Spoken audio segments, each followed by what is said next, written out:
O vídeo que você clicou já vai começar, mas antes, deixe seu like, compartilhe e se inscreva no canal. TV Flórida, a sua TV brasileira nos Estados Unidos. Brasilinas e brasilinos, atenção! O noticiário político do Bananil hoje amanheceu parecendo o trailer de adaptação de livro do John Grisham, o ex-assessor, estrelando Eduardo Tagliaferro como o homem que sabia demais e Alexandre o Grande como o vilão que não aceita spoiler. Pois é, o nosso protagonista, ex-assessor do ministro Chandler Clayson no TSE e atual whistleblower de toga alheia, foi conduzido pela polícia italiana até uma delegacia nessa quarta-feira. Cena digna de Missão Impossível 7, Operação Extradição. A informação que eu acabei de receber, o Wellington Barros, ainda é extraoficial, mas já chega aqui para mim, no meu telefone, dá conta de que 3 agentes da polícia italiana, agora, foram até a casa, até o apartamento de Eduardo Tagliaferro e levaram Tagliaferro com a justificativa de controle de residência, mas isso não existe. Não é habitual levar o cidadão para controle de residência. Parece-me que um deles disse que havia chegado algo do Brasil. Tagliaferro vive na Itália desde o início do ano, talvez fugindo da pizza brasileira, que anda com mais borda recheada de censura do que de mussarela. Logo no início, ninguém sabia se ele ia ficar preso, tipo Carla Zambelli versão italiana, ou se seria só aquele susto de quem cutuca o sistema e vê o sistema reagir. Spoiler, era susto mesmo, mas um susto digno de abrir episódio do Pacificador.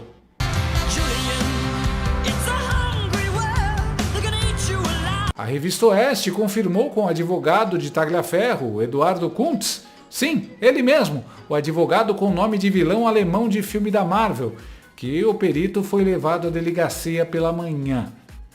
Outras fontes disseram que o motivo era um processo de extradição, ou seja, o Brasil de Chanderleia pedindo para a Itália entregar um cara que denunciou Chanderleia. É tipo o ex-namorado abusivo da moça ligando pro atual namorado e falando: "Devolve minha ex-namorada aí, que ela falou mal de mim no Twitter." Mas calma, depois de prestar depoimento, Tagliaferro foi liberado. Recebeu notificação de permanência domiciliar e está proibido de deixar o município onde mora. Aquela prisão leve, tipo tornozeleira gourmet. Você fica em casa, mas pode pedir delivery. Pessoal, boa tarde, tudo bem? Agradeço a todos pela preocupação, recebi diversos telefonemas, minha esposa também. Foi só um procedimento de informação, não fui preso, estou em casa, de boa, e vamos continuar lutando contra esse criminoso chamado Alexandre de Moraes. As primeiras informações eram vagas, parecia roteiro de O Dossiê Pelicano, mas o enredo começou a clarear. O ex-assessor do Tribunal Stalinista Eleitoral, o TSE, estava sendo comunicado oficialmente sobre a medida cautelar que o impede de deixar a cidade. O motivo? Segundo o Procurador-Geral da República e sósia do Cocada, Paulo Gonet, ele teria cometido crimes como violação de sigilo funcional, coação no curso do processo, obstrução de investigação e tentativa de abolição violenta do Estado Democrático de Direito. Ou seja, ele contou o que viu dentro do gabinete paralelo do Chandenilson. Disse o que todos já sabiam, mas ninguém podia dizer. E o crime agora é abrir o bico. No Bananil 2025, quem conta a verdade pega a perpétua. Tagliaferro foi indiciado em abril e teve contas bloqueadas. Chandirene usou o mesmo comando que ele tanto adora. Bloqueia tudo. Deve ter até um botão na mesa. Ctrl Alt Delícia. O pedido de extradição foi enviado em agosto ao Ministério da Justiça, aquele mesmo ministério que hoje serve mais ao STF do que ao Executivo. É o Departamento Jurídico do Regime Supremo PT. Em setembro, Tagliaferro participou remotamente da Comissão de Segurança Pública do Senado. Foi tipo o fantasma da justiça aparecendo na videoconferência. Enquanto Chanderval condenava Bolsonaro a 27 anos de prisão, em processo que parece mais Game of Thrones do que direito penal, Tagliaferro contava tudo. manipulações, pressões e o papel sinistro do procurador-geral Paulo Gonet. Era como se no meio do julgamento o cara da produção do truque aparecesse e dissesse: Senhoras e senhores, o mágico escondeu a pomba na manga.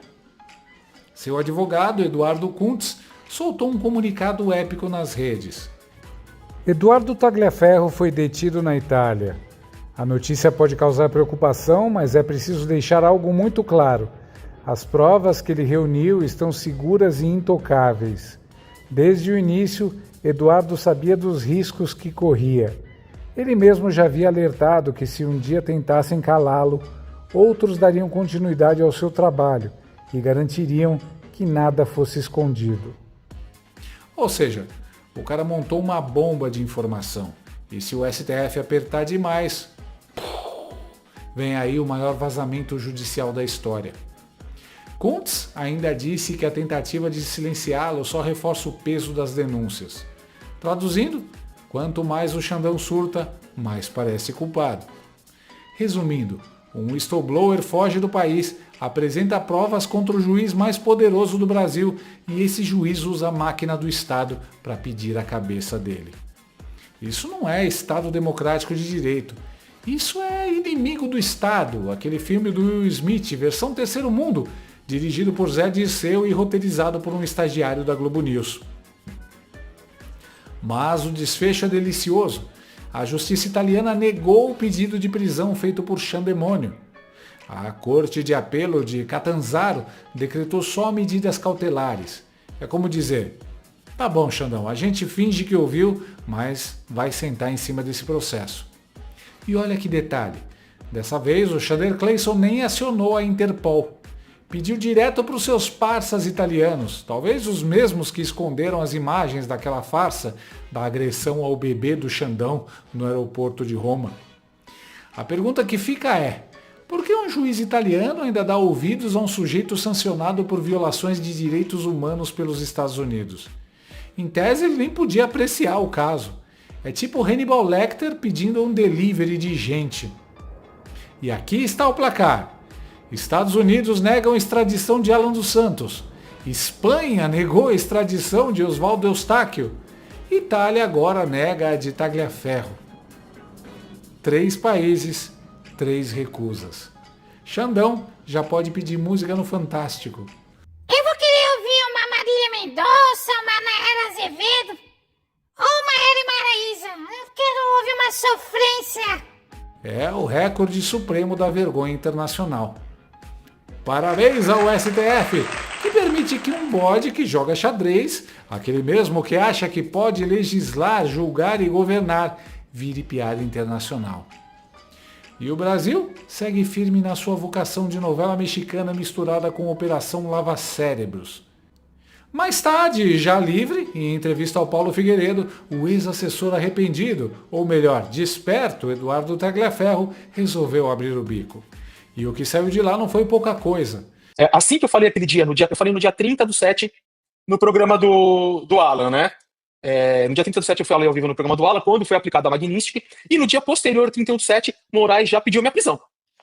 Só por eu ter falado, comemorado o fato de ele ter sido sancionado pelos Estados Unidos. No dia seguinte ele pediu minha prisão e a minha extradição pela Polícia Federal. Aí no dia 14 ele assinou a extradição, mandou aqui para a Itália. Só que o interessante, né? Ele é um cara perfeito da justiça, né? Eu só fui denunciado 6 ou 7 dias depois. Ou seja, eu fui pedida a minha prisão, a minha extradição. O documento diz o seguinte, que ele fala, Moraes, porque eu vazei dados sigilosos com o intuito de desestabilizar a República. Só isso, mais nada. E a denúncia só veio 6 ou 7 dias posterior ao pedido de extradição. Ou seja, eu não tinha nada, não tinha problema nenhum, nenhuma manifestação da PGR, mas mesmo assim, Moraes pediu para me extraditar, me prender, com o objetivo de me calar. Mas já é tarde demais. Você já tinha... Eu tenho uma informação de governo, mas porém de forma extraoficial, que eu não tô, e que parece que ele tentou me colocar na Interpol, mas a Interpol negou. Lá em Lyon, negou a inclusão no alerta vermelho. Você tem essa informação? Tenho essa informação extraoficial de uma pessoa do governo que falou, olha, aconteceu isso. Isso é muito sério, porque no caso da inclusão da Carla Zambelli na lista da Interpol, ela aconteceu imediatamente antes, coisa de uma semana, talvez, antes do Alexandre de Moraes ter sido sancionado pela Lei Global Magnitsky. E, normalmente, quando as pessoas são sancionadas pela Lei Global Magnitsky, elas são os mandados de prisão e etc., dessas autoridades, eles passam por um escrutínio maior. No seu caso, especificamente, como a prisão preventiva de um sujeito que, sancionado pela Lei Global Magnitsky, de um caso que parece ter uma conotação política muito grande, faz muito sentido que a Interpol, por causa do seu artigo 3º da sua Constituição, não tenha aceito o pedido da sua inclusão. Com certeza, não tenho dúvida disso. A Itália ela não sabe das sanções aplicadas pelos Estados Unidos. Eu percebi isso que a justiça italiana não sabe. A gente precisa começar a divulgar. Só que aqui a Itália é um pouco complicado. A imprensa italiana ela não quer divulgar coisa do Brasil. Mas a gente está trabalhando para que isso aconteça. A Itália precisa saber que ele é um sancionado. Eu mesmo tenho trabalhado até com o próprio Departamento de Estado para que o Departamento de Estado informe ao governo italiano sobre essa sanção e atividades do tipo. O ex-perito virou o que a gente pode chamar de refém internacional. Vive sob medidas cautelares impostas pela justiça italiana e corre o risco de ser devolvido ao zoológico jurídico do Brasil, onde quem ousa expor a verdade acaba passando pelo spa do sistema. Censura, humilhação e um tratamento intensivo de perseguição política. No fim das contas, Tagliaferro virou o personagem perfeito de um thriller autoritário. O cara que trabalhou para o vilão descobriu o plano maligno e agora foge do castelo tentando avisar o mundo, enquanto o Conde Drácula de toga envia morcegos da PF para capturá-lo.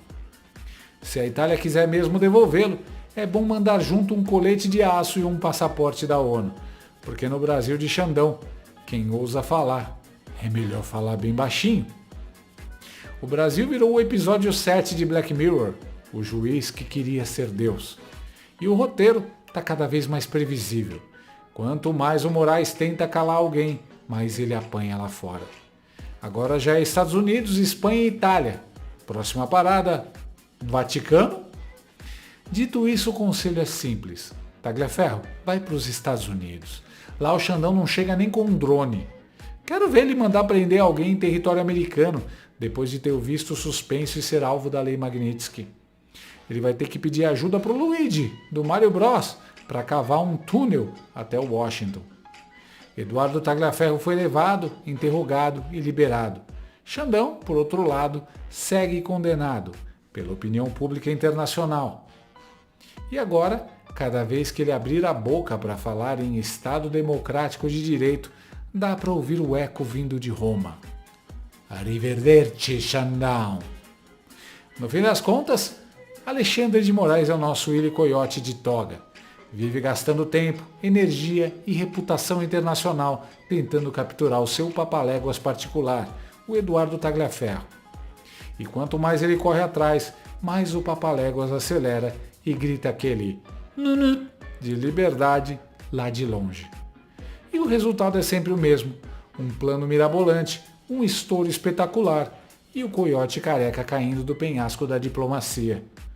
Talvez um dia ele perceba que, com o esforço que gasta perseguindo o Tagliaferro, dava para comprar um banquete inteiro e ainda sobrar tempo para estudar o que é Estado de Direito. Se você chegou até aqui, é um bom sinal. Para assistir os vídeos completos, acesse nosso site ou baixe nosso aplicativo totalmente grátis.